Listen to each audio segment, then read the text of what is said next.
नमस्कार, मैं शारदा सिन्हा। मैं श्री ज्योतिन्द्र मिश्र जी के विषय में कुछ कहना चाहती हूँ। श्री ज्योतिन्द्र मिश्र जी बिहार के बहुचर्चित गीतकार हैं। उनकी भाषा संस्कार जो है वो उत्कृष्ट है।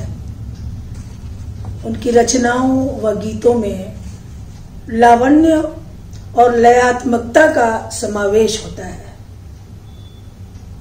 और बहुत ही सुलझी हुई भाषा उनकी रहती है गीतों में और बहुत सरल और सहज भी। मैं उनके स्वस्थ, दीर्घ एवं साहित्यमय जीवन। नमस्कार, आज हमारे साथ उपस्थित हैं गीतकार, कार्टूनिस्ट, उपन्यासकार और समीक्षक पंडित श्री ज्योतिन्द्र मिश्र जी। ज्योतिन्द्र मिश्र जी आज हमारे साथ एक खास प्रयोजन से उपस्थित हैं। कल बिहार के लिए एक बड़ा ही शोक का दिन था। बिहार कोकिला पद्मश्री प्रोफेसर शारदा सिन्हा जी का कल निधन हो गया और शारदा सिन्हा जी के काफ़ी करीब थे ज्योतिन्द्र मिश्र जी। इन्होंने उनके लिए कुछ गीत लिखे। गीत के साथ साथ उनके ऊपर एक पूरी की पूरी उपन्यास लिखी है, जीवन वृत्त। उनका पूरा जीवन वृत्त इन्होंने संजो के रखा है और ये उनके काफ़ी करीब थे। आज इनसे इस पे चर्चा करते हैं, कैसे ये शारदा सिन्हा जी के साथ आए और क्या क्या इन्होंने दिया। स्वागत करते हैं श्री ज्योतिन्द्र मिश्र जी का। नमस्कार सभी बंधुओं को, दिव्य दर्शनी के सभी दर्शकों को मेरा प्रणाम। जी, ये बिहार के लिए तो बड़ा ही दुखद समाचार है। इनके साथ कैसे आपका जुड़ाव हुआ और आपने उनके लिए एक जीवन वृत्त लिखा था, मुंह में पान सुर में तान। जी, आज 2 दिनों से मैं बहुत दुखी हूँ, व्यथित हूँ। बल्कि विगत रात्रि में मैं सोया नहीं। अंशुमान जी के समाचार का प्रसारण का इंतजार करता रहा और रात में फिर सूचना मिली 9:20 में ये नहीं रही। जब उनका समाचार मिल गया उसके बाद से मैं निर्वाक हो गया। मेरे मन में बहुत सारी भावनाएं, बहुत सारी स्मृतियाँ आने लगी। मुझे कोरोना के टाइम में इनकी तबीयत खराब हो गई थी, पता नहीं क्यों। मुझे उस वक्त कुछ लग रहा था कि अचानक इनका कोरोना काल में तबीयत खराब हो गया। कुछ हमने मन में कुछ संदेह सा था और राखी वो अस्वस्थ हैं। तो हमने जल्दीबाजी से इनके ऊपर जो हमने किताब पिछले 10 वर्षों से मेहनत करके तैयार की थी, तो हमने सोचा कि अब इनके समय में ही ये किताब इनको प्रकाशित करा दिया जाए। तो सर ये पुस्तक मुँह में पान सुर में तान जो पुस्तक है, यह उनके जीवन की गाथा है, उनके पूरे जीवन का वृत्त है और सर्वभाषा प्रकाशन नई दिल्ली से यह प्रकाशित हुआ है। और मुझे इस बात का संतोष है कि जब यह पुस्तक प्रकाशित हुई थी तो मैंने सोचा था कि मैं अपनी ये पुस्तक में अपने हाथों से उनको दूंगा, लेकिन यूँ ही पुस्तक प्रकाशित हुई और वो अमेजन पर आया तो उनके पुत्र अंशुमान जी ने वो करीब इसकी 10 प्रतियाँ मंगा ली और उन्होंने ही खबर किया कि पुस्तक आ गई है। मेरी पुस्तक बाद में प्रकाशक ने भेजी थी और उन्होंने पढ़ा और शारदा जी से मुझे बात कराया गया। शारदा जी ने बहुत बहुत आशीर्वाद लिया, बहुत बहुत शुभकामनाएँ की और बहुत गलगल हुई। उन्होंने मुझसे पूछा कि आप इतनी माइन्यूटली हमको कैसे ऑब्जर्व कर रहे थे। तो हमने कहा कि वो तो लेखक की दृष्टि होती है और हम आप पर गहरी नज़र रखे हुए थे, इसी कारण जो है इसमें आपके सारे गुणों का, सारे आपकी प्रतिभा का जो है वर्णन हुआ है। और उनका लगा कि मातृत्व बोध जो है सो हम पर उनका हुआ, और बहुत बहुत बहुत प्यार से उन्होंने मुझे धन्यवाद कहा। उनके लिए आपने छठ की गीत भी आपने लिखा था। हाँ, छठ गीत की शुरुआत ये इस पुस्तक में उन सारी कथाओं का, उन सारी घटनाओं का वर्णन है कि कैसे उन्होंने मुझसे गीत उन्होंने लिखवाया और कैसे हमको गीतकार बनाने की पहल की। उनकी इच्छा थी, जब मैं उनसे मिला तो उनकी इच्छा थी कि पारंपरिक गीत तो चल ही रहे हैं, तो हम चाहते हैं कि इन गीतों में कुछ नए प्रयोग हों, कुछ नए बिंब इसमें समाविष्ट हों और कुछ नए ढंग से उसको लिखा जाए। पारंपरिक तो चल ही रहा है और उसी को परंपरा के रूप में कुछ मॉडर्नाइज करके, आधुनिकीकरण करके उसको प्रस्तुत है। तो मेरा पहला गीत था, मैंने दिया था कि छठी माई के दरवा लूल्हा टांगे रे। तो गीत उनको काफ़ी पसंद पड़ा और वो गए गाने के लिए टी सीरीज में। तो टी सीरीज वालों ने कहा कि यह गीतकार हमारे यहाँ तो रजिस्ट्रार नहीं है, इनका गीत हम कैसे ले लेंगे। तो सरदार जी ने बड़े ठाठ से और पूरे बिहारी अंदाज में कहा कि मैं जानती हूँ इनको और ये इन्होंने गीत लिखा है, आप मेरी अनुशंसा पर इनको रजिस्टर कर लीजिए। और रजिस्ट्रेशन फीस उन्होंने ही भर दिया और मुझे गीतकार बना दिया।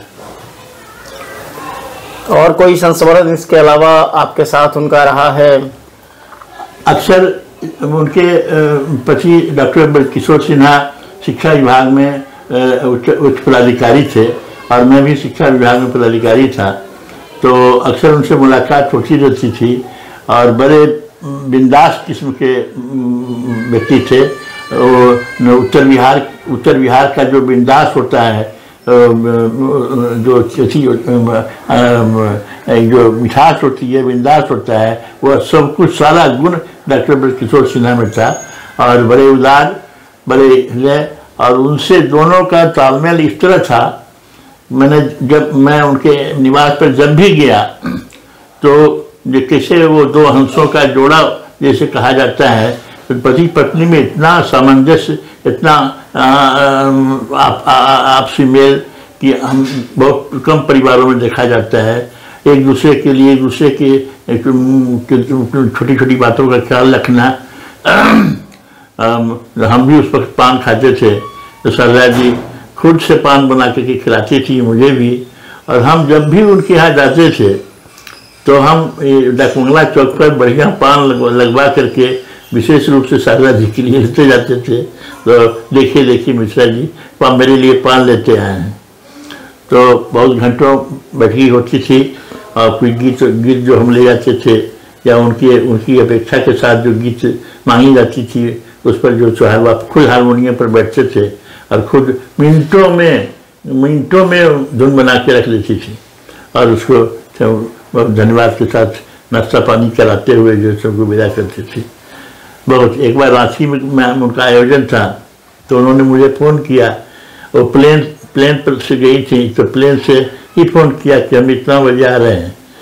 तब हम ऑफिस में थे, हमने कहा कि हम जरूर आपसे मिलेंगे। मैं वहाँ गया, उसके होटल में ठहरा और उस वक्त जो है सो तैयार बार हुई। उसके बाद हमारे साथी हमको अपनी गाड़ी में लेके गए और वहाँ मीटिंग में आयोजन में गए। लोग उनकी रात भर उनका गीत सुना, संगीत का कार्यक्रम हुआ, सुने थे। और अक्सर फ़ोन पर जो है सो फ़ोन पर ज़्यादा बातें होती थी और मिश्र जी की आचार मुझसे मैथिली में ही बात कर, जानते थे कि मिथिलावासी हैं तो मैथिली में ही बात करती थी और हमको कहा करती थी कि आप तो हमारे प्रॉब्लम शूटर गीतकार हैं। जब कहीं से कुछ ये नहीं उनको निराशा होती थी तो कहते थे कि हम जितना विश्वास कीजिए। कोरोना काल में भारत सरकार ने उनसे कहा, स्वास्थ्य मंत्रालय ने, कि कोरोना पर जो गीत लिखा जाए और उसको मैंने इस उद्देश्य की कैसे डेस्टिनेशन में दूरी बनाते हुए छठ किया जाए। तो इस भाव के साथ जो है उन्होंने मुझे कहा, मिश्रा जी ऐसे ऐसे प्रॉब्लम आप तो शूटर हैं, सो ये गीत जो है सो लिखना है और शाम तक आपको देना है। हम कहे जी हम वो कर देंगे। तो शाम तक बैठ करके ऐसन विपत्तियाँ आए। अभी कोरोना काल में जो गीत बना है और वो भारत सरकार स्वास्थ्य मंत्रालय के द्वारा अप्रूव्ड है और स्वास्थ्य मंत्रालय ने ही उसको सारा खर्चा वही लिया और उसी में बना। तो ऐसा ने विपत्तियाँ आए,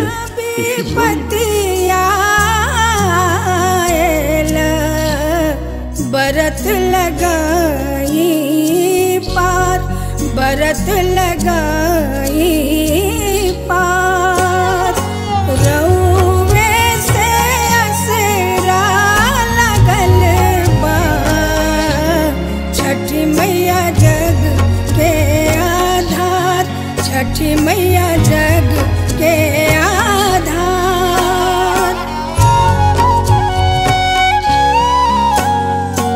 बहंगी से भारी समैया, दुख में डूबल संसार, दुख में डूबल संसार। खोली खोली अखिया सूरज देवा, कर दी जग उजियार, कर दी जग उजियार।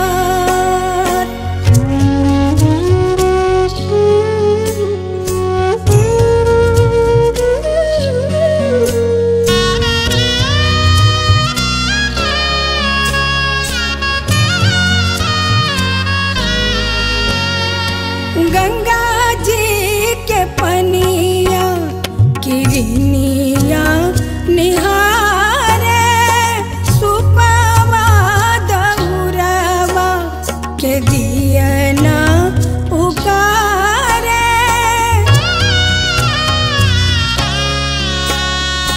गंगा जी के पनिया किरनिया निहारे, सुपवा दौरवा के दियना पुकारे, दियना पुकारे।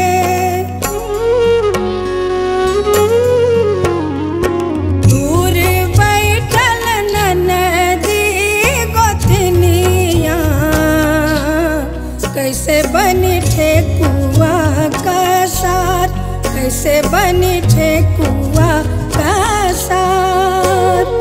कैसन विपत्तियाँ आएला, बरत लगाई पार, बरत लगाई पार, रउवे से असरा लगल बा, कर दी जग उजियार, छठी मैया जग के आधार, छठी मैया जग के आधार। ध्यान रहे कि कोरोना संक्रमण अभी खत्म नहीं हुआ है। आइए हम सब मिलकर कोरोना अनुकूल व्यवहारों का पालन करते हुए जिम्मेदारी से त्योहार मनाएं। त्योहार भी और कोरोना उचित व्यवहार भी। और हाँ, भूरी भूरी प्रशंसा उन्होंने अपने इंटरव्यू में इस गीत की जितनी प्रशंसा की है कहा नहीं जा सकता है। और अलग से उन्होंने मेरे लिए एक छोटा सा क्लिप बना करके भेजा जो हमारे लिए अभिलेख है और मैं उसको संजो कर रखे हुए हूँ। जी, मैं चाहूँगा कि हमारे दर्शक भी उस क्लिप को देख लें। हाँ, मैं आपको क्लिप दे देता हूँ, आप उसमें एडजस्ट कर लें। जी जी, हमारे दर्शक भी उस क्लिप को देख लेंगे।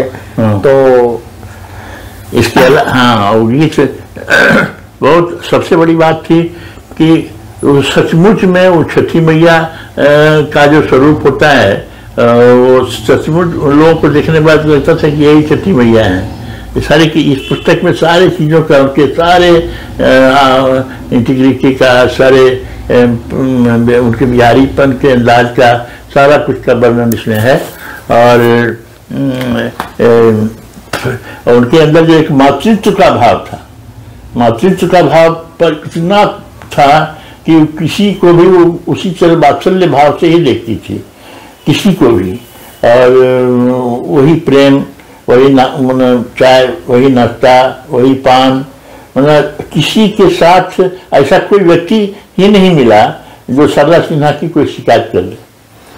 ये एक संजोग नहीं लगता है कि स्वर कोकिला लता मंगेशकर जी, हाँ, सरस्वती पुत्री कहा जाता था, वो सरस्वती। इसको अगर आध्यात्मिक दृष्टि से देखें तो मेरा मानना है कि एक रिचुअल्स जो होता है कि हम यही हमारे सनातन धर्म की विशेषता है।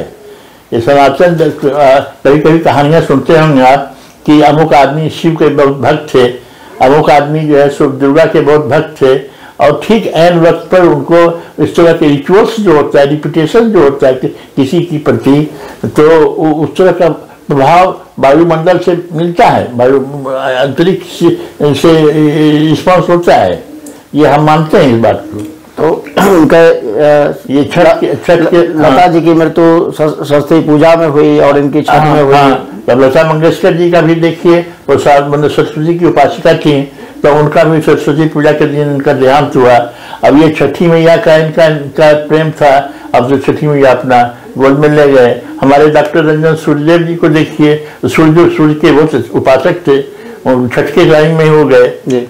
रंजन सूर्यदेव जी भी छठ के टाइम में ही गए। तो ये मैं मानता हूँ कि कोई माने न माने, अपनी अपनी विचारधारा है, लेकिन सनातन धर्म का ये सबसे मतलब एक जो अंतर्दृष्टि है, अंतर्दृष्टि कहिए इसको, उसको जो है सो देखिए कि ठीक एन छठ के वक्त में, और ठीक छठ आज से कल से ही शुरू हो गया छठ, और वो छठी मैया को अपने गोद में लेकर चली गई। अब हम अपनी बात, व्यक्तिगत बात करते हैं। मेरी पत्नी जो है सो उसको कुछ मंत्र का ज्ञान नहीं था, लेकिन सिर्फ वो जानती थी जय भोले, जय भोले, हर बात में बोलती थी जय भोले। और नतीजा क्या हुआ, अब ठीक जो है सो शिव की पार्थिव पूजा हमारे बेटी की जमात के यहाँ हो रहा था, और उसने 1100 बेलपात चुन करके चढ़ाई है, और ठीक शिव त्रयोदशी के दिन मैंने अपने चली। तो ये यही सनातन का है, प्रभाव है जो हमारे यहाँ जो हिंदू धर्म में जो आस्था लोगों की है, क्यों है, यही है कि हम सभी धर्मों में वो कहता है कि ईश्वर में लीन हो गए, ईश्वर को प्राप्त करना, यही तो है ईश्वर को प्राप्त करना, यही तो है। मृत्यु के समय जो क्रियाकलाप होता है, यही ईश्वर की प्राप्ति है कि आप कैसे आप जाते हैं, किस तरह से जाते हैं, यही ईश्वर की प्राप्ति है। ठीक देखिए, इतने दिनों से बीमार थी, और ठीक छठ का जो आरंभ हुआ है कल 9 बजे में चलेगी। ये प्रभाव है, यही आध्यात्मिक प्रभाव है, यही सनातन धर्म। आप हमारे दर्शकों को कोई संदेश देना चाहेंगे इस पे? दर्शकों को संदेश, अब जितनी बड़ी वो हस्ती थी, और मैं विशेषकर आगे आने वाली पीढ़ी जो लोग गायिका बने या संगीत के क्षेत्र में जाएं, तो उनका जीवन, शारदा जी का जीवन अनुकरणीय है, और उनके आचरण, उनके व्यवहार, उनके निष्ठा के साथ रहें, तो शायद कोई और शारदा सिन्हा पैदा हो जाए। बहुत बहुत आभार आपका, आपने आज इतना महत्वपूर्ण विषय पर जानकारी दी है। मैं यार आप सभी दर्शकों को मेरा प्रणाम।